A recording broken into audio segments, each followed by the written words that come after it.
If you let the janitor sit at the Steinway for one song, I will never forgive myself. The sentence landed like glass on tile, brief and impossible, and everyone in the penthouse rehearsal room went quiet. Light from the floor-to-ceiling windows poured in, thin and silver, reflecting off brass chandeliers. The smell of coffee and lemon polish hung in the air. The low hum of an HVAC unit threaded under the murmurs, a distant traffic roar like a recorded rhythm line. Feet scuffed the carpet where staff stood in a loose circle. In the corner, under a protective cover, a black piano waited, its lacquered lid catching a pale sunray. Marcus Hale had been sweeping around that same piano for 5 years. He kept the keys covered, kept the felt dampers oiled, kept a single folded partitura in his back pocket like a talisman. When Evelyn Royce said those words, she did not look at him. She tilted her chin at Sofia Alvarez, her head of communications, and laughed like a judge. Marcus kept sweeping, as if the moment did not include him. A janitor was supposed to be background, a quiet presence who absorbed silence. He was not supposed to be a secret who could change the resonanza of an entire room. Who was Marcus Hale, and why would a janitor know a lullaby that could stop a gala? The promise in Evelyn Royce's voice carried an edge. The room smelled of suits pressed for a fundraiser and of anticipation. Someone turned the radio low on a phone, a static yawn that made the wooden bench creak. The janitor ran his palm over the piano cover, felt the familiar rough grain of its cloth, and in that small touch, every memory he had ever kept of music tightened like a string. He did not speak. He only set his broom against the upright. No one understood then that a single choice at a penthouse gala would force a company president to learn what a city had long forgotten about listening, about memory, about who gets to be public and who stays silent. The next morning, the first rumor began as steam in the elevators. Thomas King, the security supervisor, told Rosa Morales, the resident principal pianist, that Evelyn had joked about firing anyone who let a janitor on stage. Rosa squinted at Thomas, smelling the tobacco he often hid, hearing the clack of his boots like a metronome. "Why would she say that?" Rosa asked, voice low and quick. "Because she wanted the headline to stick," Thomas replied, fingers drumming the metal railing. Across town, Lena Park, a radio reporter, caught wind of the exchange and called Sofia. The sound in Lena's studio was tinny. The producer laughed like someone folding a newspaper. On social media, a short video clip of the penthouse where Evelyn had spoken surfaced, grainy and cropped, and comments tumbled. The public loved a scandal. The partitura that had sat in Marcus's pocket for years became suddenly interesting because it was attached to a possibility. Observation spread like light through glass. Sophia posted a polished line about an awkward joke, then deleted it. David Chen, the conductor who had agreed to appear at the gala, texted Evelyn, "Are you serious about the janitor thing, Evelyn? Did you mean to bait the press?" She replied with a single emoji and then with cold. He leaned his head back and listened to the ceiling fan. Marcus kept sweeping. His hands smelled of wax and dust and old paper. He moved with the careful rhythm of someone who had practiced small acts 1,000 times. He remembered the weight of his mother's hand on his head, hummed faintly the lullaby she had once sung. The word lullaby seemed too small for the gravity of that memory. In the janitor's pockets, among gum wrappers and a folded photograph of a small girl, was a ticket stub from a conservatory recital. The ink faded, a proof of a life almost taken. Backstory of Marcus Hale. Marcus's childhood lived in 3 rooms and a stoop. He remembered a kitchen window that smelled like boiled cabbage and the way his mother's voice made a simple tune into a shield. At 6, he tapped on pots. At 9, he found a discarded melodica behind a church closet and learned to make it speak. He won a small scholarship to a music program when he was 11, and for a while the world opened in scales and concentric practice hours. His teachers said he had an ear that remembered the shape of a sonata after a single hearing. Then his father fell ill, and the money stopped.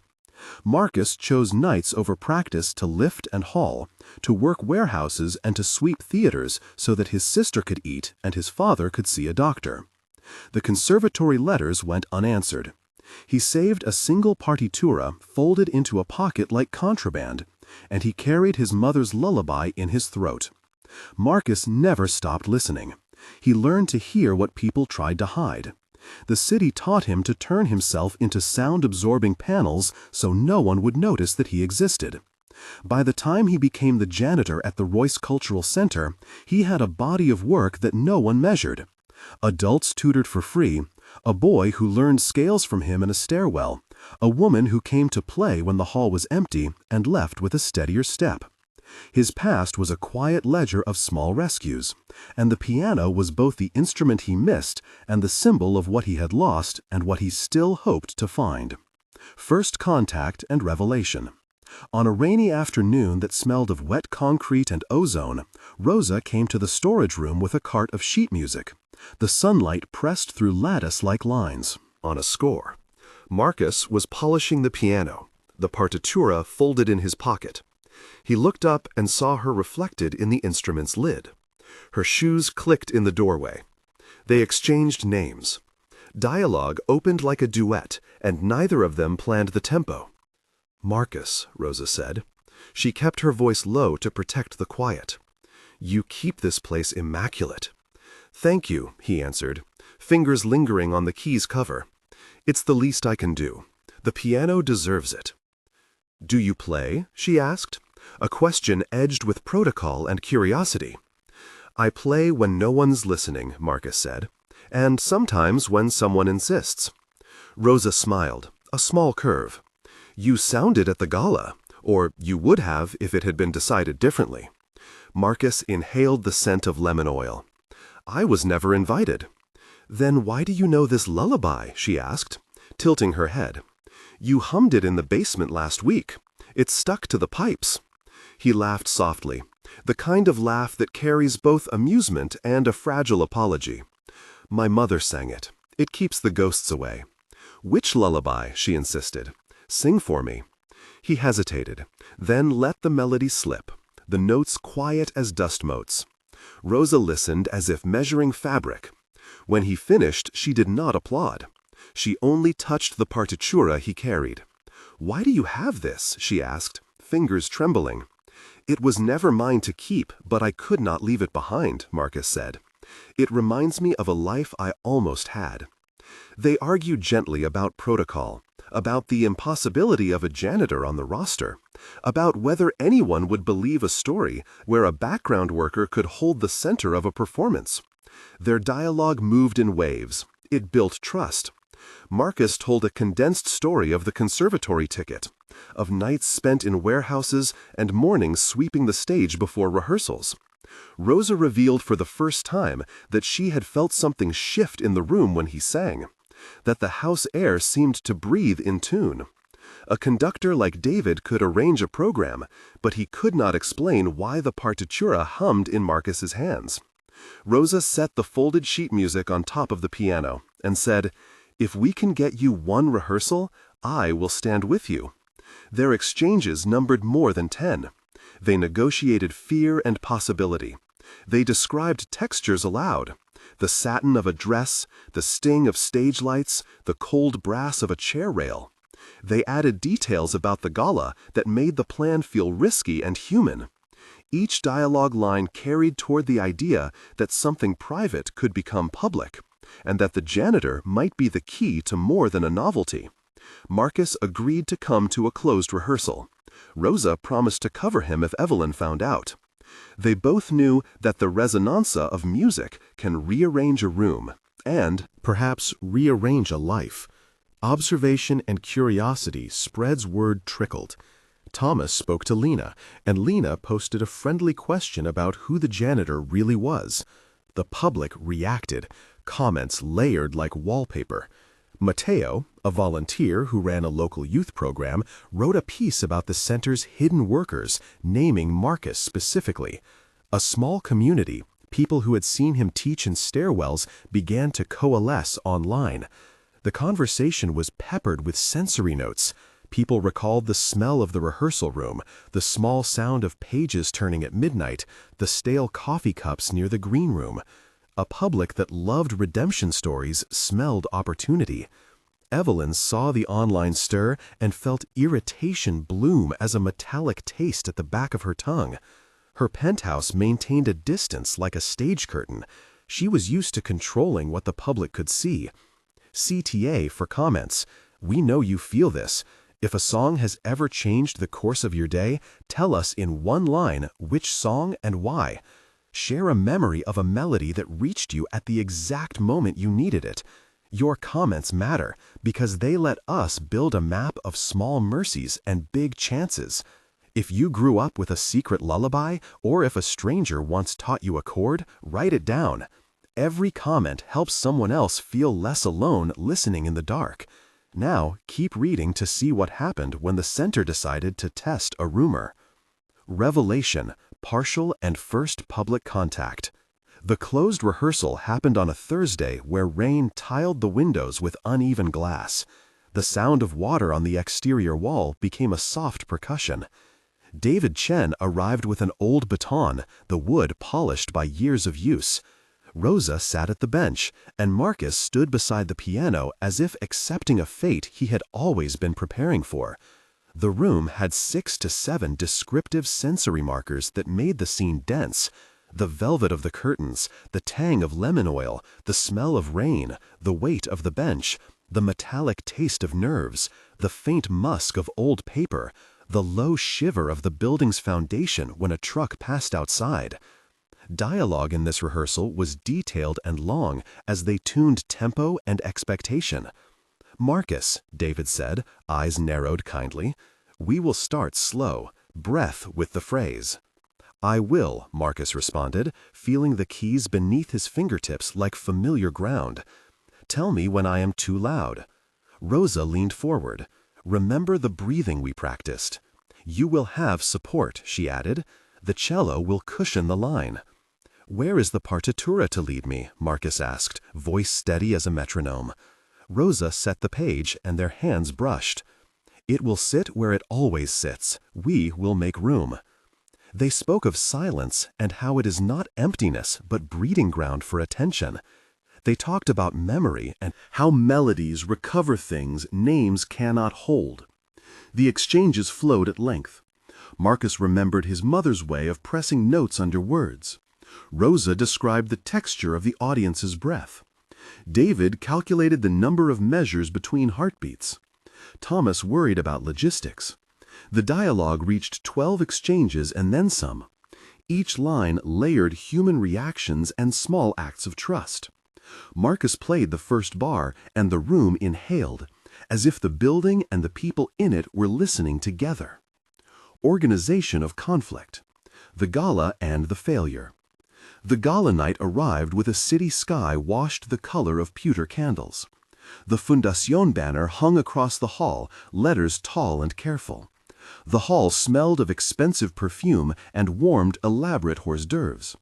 A red carpet led to velvet ropes where founders and donors posed under cameras.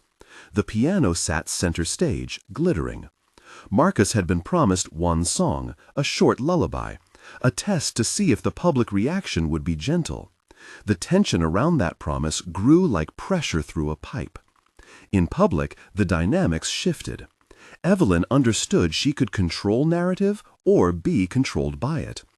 Under the chandeliers, a small mistake cascaded into a failure. Rosa, who had promised to stand with him, stumbled on a cue because a stagehand miscounted. David missed a measure. Marcus, feeling the uncertainty, hesitated, and the first note came late. The microphone picked up a scrape of shoe. A member of the board whispered, "What is happening?" The cameras found the flicker of mishap, and the internet responded faster than any human plan could predict. The scene included 6 to 7 sensory descriptions. The taste of champagne, the glint of flashbulbs, the whisper of silk, the dry cough in the third row, the buzzing of a camera lens, the sudden drop in temperature on Marcus's hands. The failure had consequence.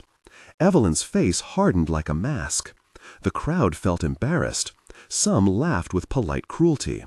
A clip was uploaded and the headline read, "CEO's joke goes awry as janitor fumbles at gala." A public backlash turned inward toward the center's leadership. People accused Evelyn of stunting inclusion for spectacle. Marcus received sympathetic messages and cruel ones. Some commenters called him a fraud. The partitura in his pocket felt heavier than ever. The community that had rallied now fractured into pity and outrage. Evelyn's advisors demanded control. Sophia suggested a PR statement. Thomas wanted to bar Marcus from the premises to stop further incidents. Rosa locked herself in the practice room and cried until her voice ran out. The conflict centered on ethics and pride. Evelyn, confronted with public sentiment, had to choose between a statement of contrition or a performance of control. She chose the latter. She issued a terse memo that sounded like an apology but did not feel like one. Marcus watched the press conference on a small monitor in the janitorial office, the screen's light casting blue on his face like an interrogation. The public, which first tasted spectacle, now sought reparations. The narrative had veered from chance to consequence. Approach intimate, secret rehearsals and bonds. After the gala, Marcus retreated into smaller rooms. He and Rosa continued rehearsing, sometimes in a back stairwell where the echoes were kinder. The sensory palette in these scenes deepened, damp stair aroma, the roughness of concrete on fingertips, hot breath in close conversation, the metallic clink of a radiator, the sweet sting of a cheap candy given as a joke, the soft rustle of the partitura. Their dialogues were long, intimate, 10 exchanges at least, each dredging memory and stitching courage. "Do you still believe I can do this?" Marcus asked once, sitting on a crate. "Yes," Rosa said, voice athread. "Do you believe what happened at the gala erased you?" "No," Marcus replied. "It made everyone see my hands, but not my history." She placed a hand over his. "Then we give them history. We do an event where the community decides." They sketched a plan, a small benefit concert not controlled by Evelyn, an evening for kids and for workers, for people who loved music but could not buy a ticket to the penthouse events. David offered to play gratis if the board agreed. Lena Park volunteered a segment. In the margins of plans, they included names. Mateo would bring youth from his program. Grace, a nurse who had once taken music to a pediatric ward, would help with welfare coordination, and Dr. Amelia Grant would speak about donations for hospital music therapy. Each secondary character received lines and actions that mattered. Marcus felt that the world was reassembling itself around his skill rather than his status. He practiced a lullaby until his fingers mapped it like a city grid. Investigation and public contrapasso. The story intensified when a blogger dug into Marcus's background and found a conservatory letter dated years ago. Social media split between champions and skeptics. The center's donors convened, names murmured in conference rooms. A legal counsel, Andrew Cole, advised against unplanned events. Public pressure mounted. Evelyn threatened legal action to block the grassroots concert as a matter of liability. Sophia tried to mediate. David pushed back, saying music must be public. The investigation included calls, records, and careful language. Here the narrative required a technical passage to describe administrative procedure. Transferring liability for an event required filing a temporary use permit, proof of insurance coverage naming the center and the Fundacacio, and a signed indemnity from guest performers. The paperwork smelled like bureaucracy and weighed like paper currency. The community mobilized. Mateo arranged a space at a community center. Lena ran a story titled "From Janitor to Ballad, Who Decides Who Gets to Sing in Public?" and linked to a donation page. A crowdfunding campaign appeared, people offering small donations labeled Doatio to support Marcus's appearance. The Fundacacio's board deliberated in private rooms smelling of old coffee, and Evelyn paced with a recycled air of authority. The legal threat became a public theater. Marcus hovered between gratitude and anger. He wanted the music to heal, not to be a token. Crisis maxima, hospitalization and confrontation. The narrative broke into crisis when Rosa, while racing between rehearsals, was struck by a car outside the center. The hall smelled suddenly of winter air and motor oil. A siren cut the distance like an alarm cord. The scene contained 3 knee-deep moments of tension, each about 500 to 600 characters, each in 2 to 3 paragraphs that alternated inner conflict and active decisions. First, the immediate collision. Marcus ran, the apron of his coat flapping, his breath jagged and sharp. He knelt and pressed his hands to Rosa's head, feeling the wet coolness of blood, the curious metallic scent mixing with lemon polish. He called for an ambulance, his voice steady machine, but inside a storm. The hospital arrival smelled of antiseptic and fluorescent lights. The second moment came in the ER waiting area, where Marcus sat with Dr. Amelia Grant, hands clenched. He remembered every missed chance and wondered if a single song could ever be enough to repay a life for loss. The third moment was the operation itself, the team moving in a choreography Marcus only half understood. There was a legal and medical urgency. He signed consent forms trembling, and a surgeon explained the likely procedures. Technical procedure description. The surgical description was concise and precise. Rosa underwent craniotomy and hematoma evacuation, requiring intubation, general anesthesia, and image-guided navigation to minimize cortical disruption. The team monitored intracranial pressure and used hemostatic agents to control bleeding. Post-operative plans included neuroimaging and ventilatory weaning, with assessments for speech and motor therapy. Decision and mobilization. While Moza was in surgery, Evelyn convened the board in a room that smelled of lemon polish and old paper. The public outcry had shifted from spectacle to worry. Mateo called for volunteers. Lena ran emergency segments naming a fundraiser for hospital bills. The Fundacao, under reputational threat, offered a donaka, but with legal strings. Marcus felt the old machinery of power trying to rebrand itself with his misfortune. He did not want to be commodified. He wanted help for a friend. He made a radical choice. He refused Evelyn's suggested public photo op where he would stand next to her smiling. Instead, he accepted the community's grassroots offer, a small benefit concert in a local gym organized by Mateo, with proceeds going directly to Rosa's care and to a proposed music therapy program at the hospital. The auto-heroic, collective action. The concert unfolded quickly. The gym smelled of sweat and paint and hope.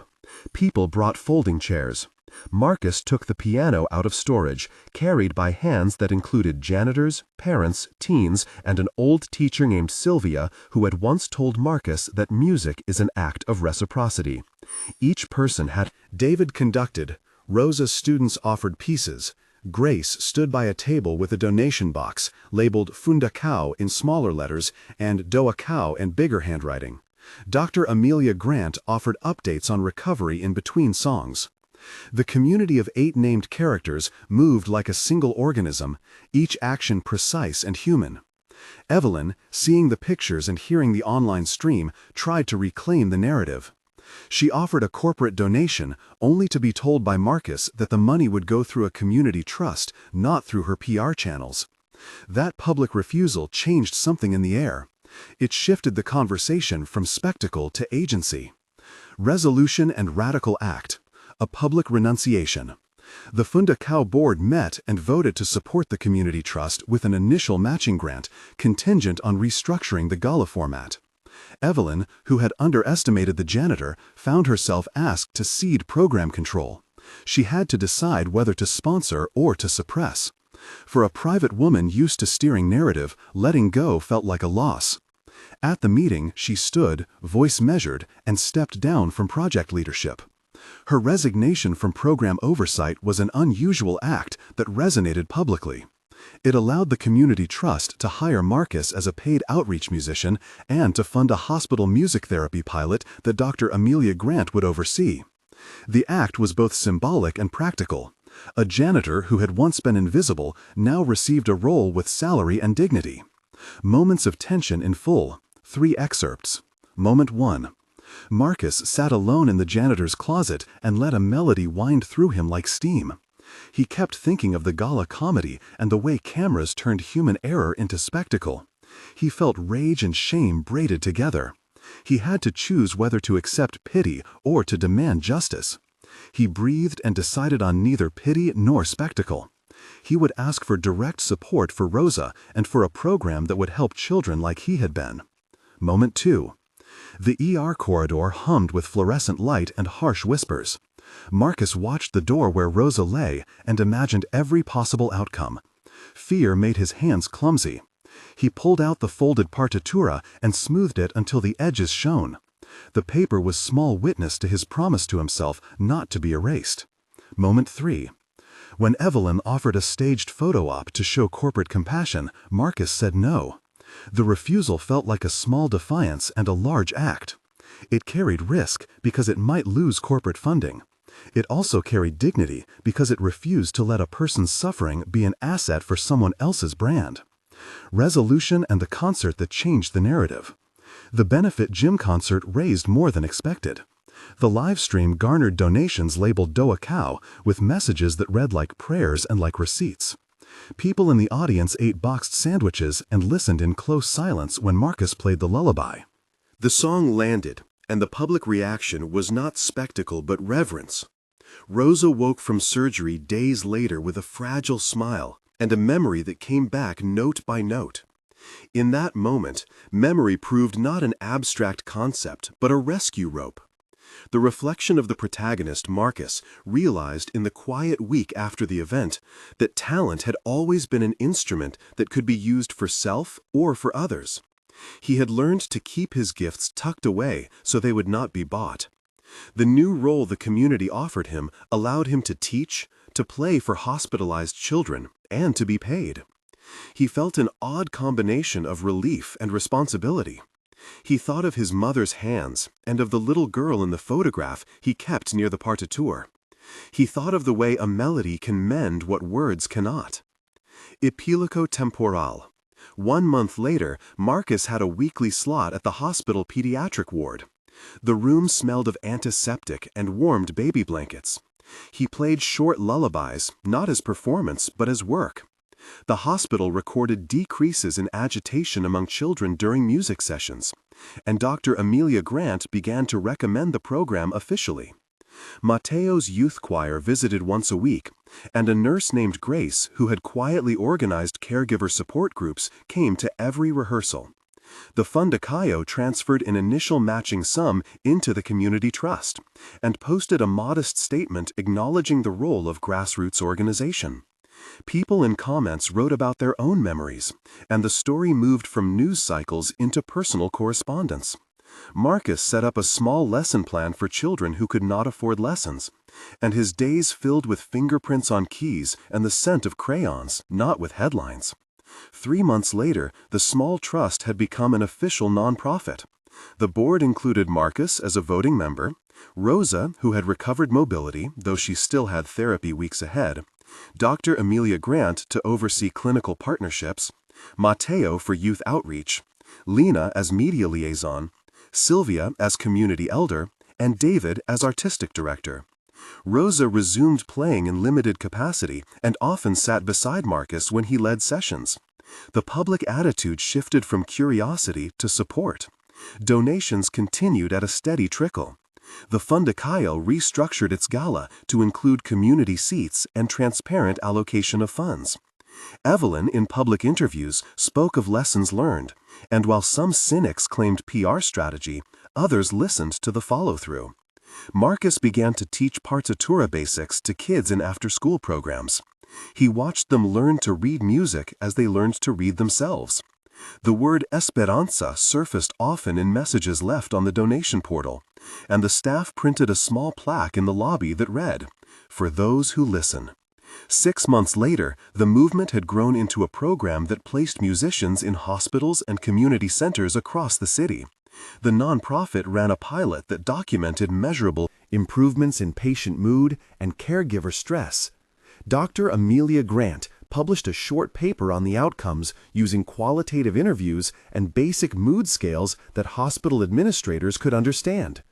The trust opened an office that smelled of coffee and new paint, and Marcus had an actual keyboard with weighted keys and a proper stool. Rosa returned to a regular schedule at the center, playing for mixed audiences and for children who had once only seen the inside of waiting rooms. The gala had been transformed from a closed spectacle into a participatory event, with tickets allocated partly by lottery and partly by outreach. Evelyn, having stepped back from program control, joined a short panel on corporate responsibility and listened more than she spoke. She gave a donation without photos and without conditions, and Marcus accepted it into the trust with a handshake and a small nod. Concrete outcomes and legacy. The nonprofit created an annual scholarship named for Marcus's mother's Lullaby. It provided 2 tuition grants a year for students from underrepresented neighborhoods to pursue music training. The hospital incorporated the music therapy sessions into routine care, funded in part by the trust's partnerships. Community members who had once been silent volunteers became program coordinators, and 5 to 8 named people who had acted early were credited in an annual report: Mateo, Lena, Grace, Sylvia, David, Rosa, Thomas, and Dr. Amelia Grant. The word fundação returned in documentation as a partner rather than a controller. Marcus's job title changed from janitor to community music coordinator. He kept his broom in a closet but used it now as a stage prop in a story he told children about how cleaning had been his first instrument. Final reflection, CTA and closure. What began as a joke turned into a communal rearrangement of priorities. The piano that Marcus had polished for years became the symbol of a city's capacity to listen. The partitura that once lived folded in secret now hung in a frame in the community office. The silence that had kept people apart turned into resonancia, connecting hospital rooms, classrooms, and boardrooms. If you were moved by this story, tell us in the comments the last time a song changed your life. Subscribe if you want more stories about people who choose hope over spectacle. The protagonist, once invisible, now sat in the small office drinking cheap coffee and writing lesson plans with the same hands that had been overlooked. He thought of his mother and hummed their lullaby, this time for children who needed it and for a city that was learning to listen. The last image is simple. Marcus at the piano in a community hall, keys worn slightly shiny from small hands. The audience a mix of donors, kids, and hospital staff. Light from the windows fell across his forearms and the bench. The lullaby rose and the room inhaled together. The final line echoed his new truth. What had been silence became chorus, and what had been underestimation became a gift that no one could return.